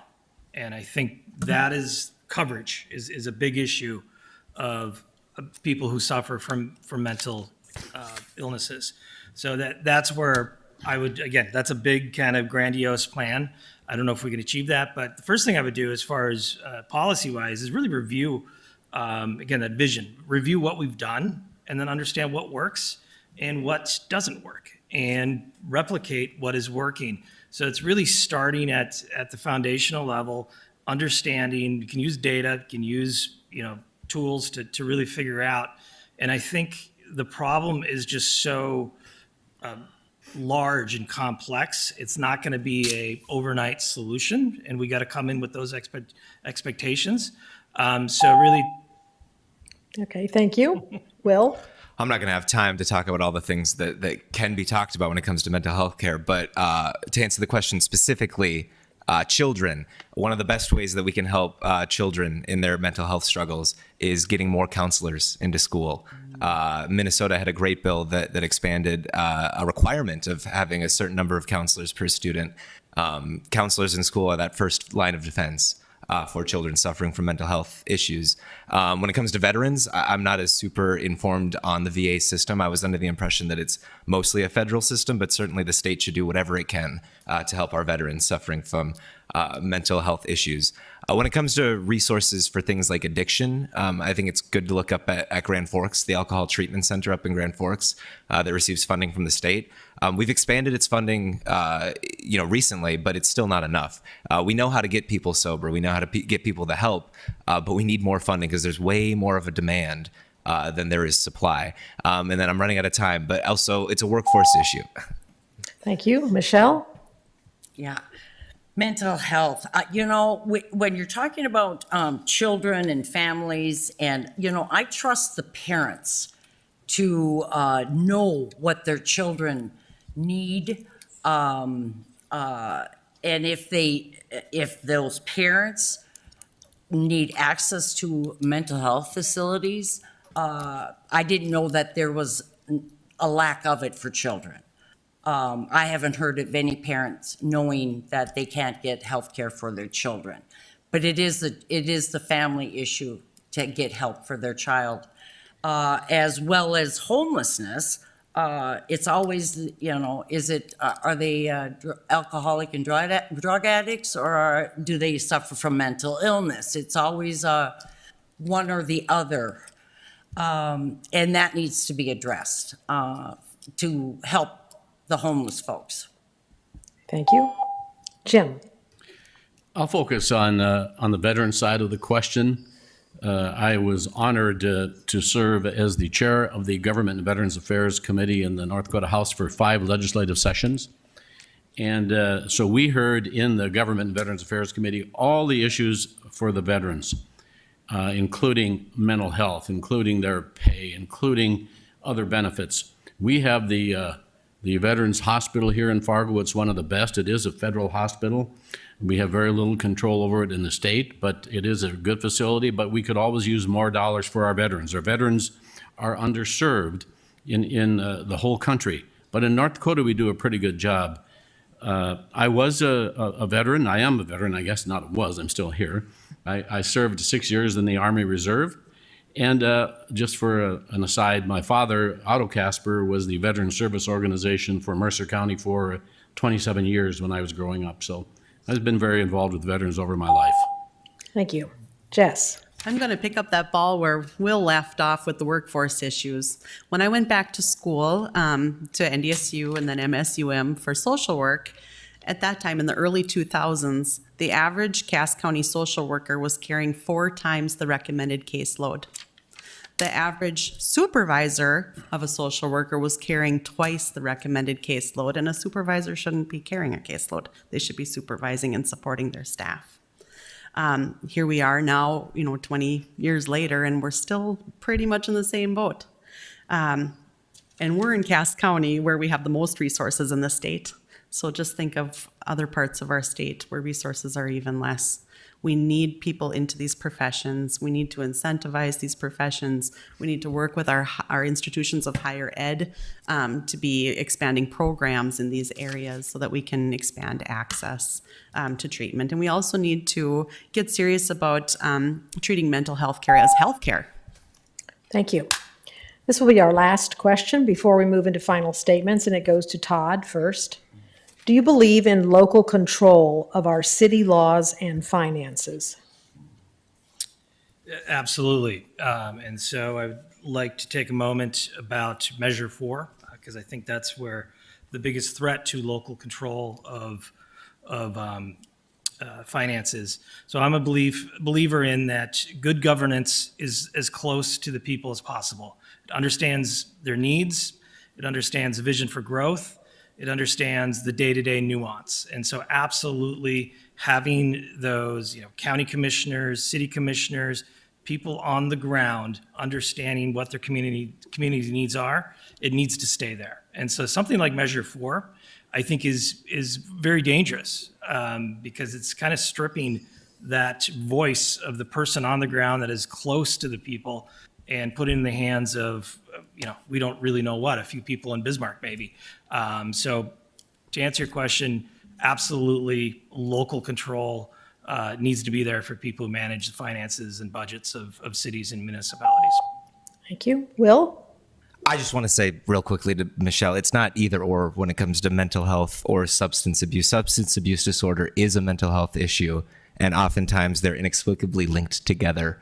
So it's not an either or situation there. But when it comes to local control, I'm a strong supporter of local control when it comes to economics and when it comes to all sorts of other things. The legislature in the past has passed laws that strip local control on things that are important and on things as mundane as whether or not cities can ban plastic bags. I actually don't support such a measure. It actually increases emissions, but I think it's ridiculous that we're banning a local municipality's ability to control such things. We've also seen state government coming after our local election laws. Jim Casper sponsored a bill that would overturn the will of 64% of Fargonians that voted for an approval voting system. So I believe in local control. I agree on Measure 4 with what Todd said as well. Thank you. Michelle? We have federal laws, state laws, city laws, community laws. I mean, every community needs to be self-governed themselves, but we have these overriding laws, and they're there for safety. I mean, the federal government's sole thing is to provide safety for every citizen. The dollars, the funding, that's going to be shared as well from the state to the local, to the federal funds that we get, the state funds. It's all commingled. It's from laws to taxes. I can't, it's tough to separate it. Okay, thank you. Jim? We do have local control. It's in the North Dakota Constitution. Our school boards, our city boards, our county boards, our park boards, they're all constitutional. And the Constitution sets out the rules and the regulations for those local entities. The state of North Dakota does not interfere with the local control. The bill that Will talked about on approval voting, I did introduce a bill to get rid of it. We're one of 2 cities in the United States that has that insidious method of electing people, and I think it's wrong. I'll probably introduce a bill like that again. But local control is here. The trouble in local control is the people want control, but it's the entities that are elected, the board members, who have the control. They're the ones who are talking about we're going to lose local control as an example in measure number 4. There's no local control whatsoever taken away in measure number 4. It simply pays the property tax that's levied in 2004 forever. No local control changes. Thank you. Jess? Yes, I am absolutely for local control. I'm opposed to Measure 4, and I'm opposed to our state leaders spending their time trying to dictate communities. Fargo knows what's best for Fargo. Rolla knows what's best for Rolla. Mott knows what's best for Mott. Bismarck knows what's best for Bismarck. Control should be within the community. Thank you. Desiree? I agree with local control, absolutely. But they do have local control, and like Jim said, they will not lose local control even with this, if this measure passes, which is up to the people to decide whether or not they want it to pass. So I think you're giving the power to the people to decide, and we live in a republic. The people have the right to say what they want, and they should be able to go to their local governments and say, hey, I don't agree with this, and their local government should listen to them. And I don't know that that's always the case.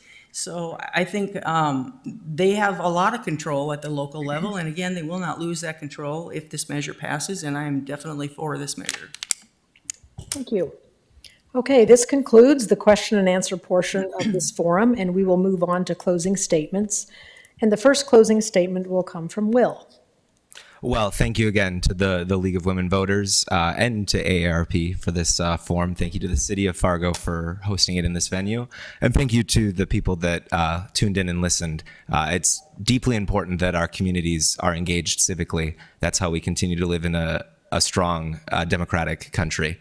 Once again, my name is Will Thompson. I'm running for the House in District 46, and I would appreciate your vote. A vote for me is a vote for a new perspective, a new generation, and new ideas. I think it's time for a change to the status quo. I meet people that are very upset with how things have gone in North Dakota over the last several years, and they're ready for a change. And I hope that I presented myself as a candidate that can present that change today.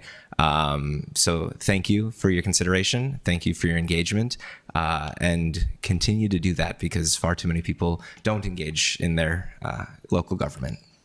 Thank you. Michelle?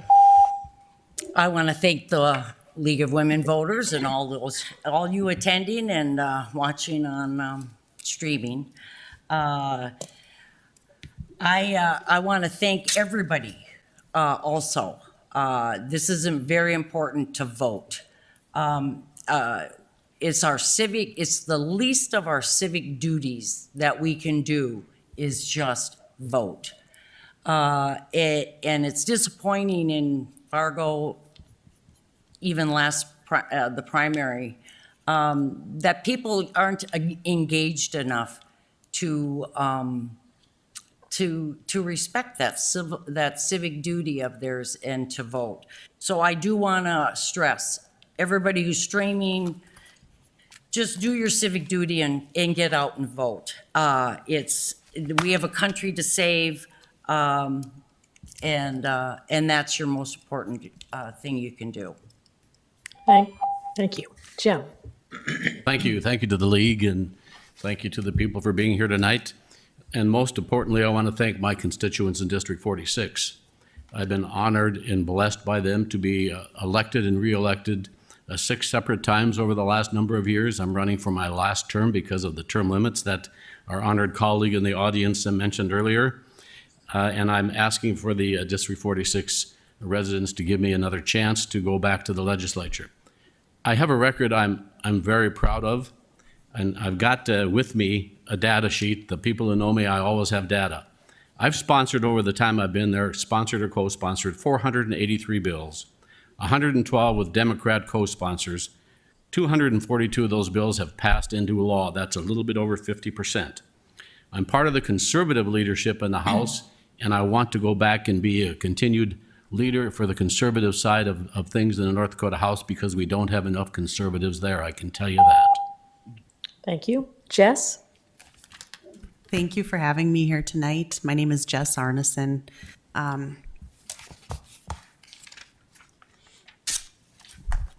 Thank you for considering me for our District 46 Senate seat.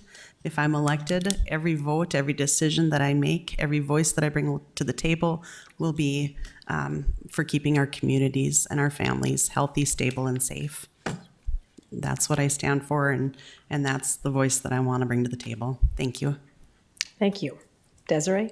I want to say thank you also to the League of Women Voters for inviting us here tonight for this forum, and thank you for everybody who came to listen, and as well as those that are on TV watching this. I am not a politician. I'm not a polished speaker. I'm a mom, I'm a grandma, I'm a wife. But I feel like I can bring a constitutionalist, common sense, conservative voice to the legislature, and that's my desire to do that. And I sincerely would ask for your vote. And I will be a listening ear to the people of District 46. My phone number is out there, my email, call me anytime, email me, whatever. I am open to listening. Thank you. Thank you. Todd? Well, certainly wanted to thank the league for hosting us, and also want to give a shout out to everybody up here. Jim, thank you for your service. It's not easy to put your name on a ballot. It takes a lot of courage. So thank you guys for sharing this moment. So, basically to the voters of District 46, I'm asking for your vote. And the reason why I'm asking for your vote is I believe I have the experience, I have the vision that will turn these, seems like bad Thanksgiving conversations that are just shutting down our government from anything really getting done, and just re-engineering how we operate. And that means focusing on issues, big challenges that we can actually solve. I believe I have the personality, I have the experience to bring people together. And that's really where I can make an impact at Bismarck. So thank you. Thank you. Thank you to all of the candidates for participating and for everyone who took the time to be here to listen to the candidates. If anyone would like to continue learning more about candidates, please visit vote411.org to help you learn more about the candidates' positions on important issues. This concludes our forum for the evening. Thank you and have a great evening.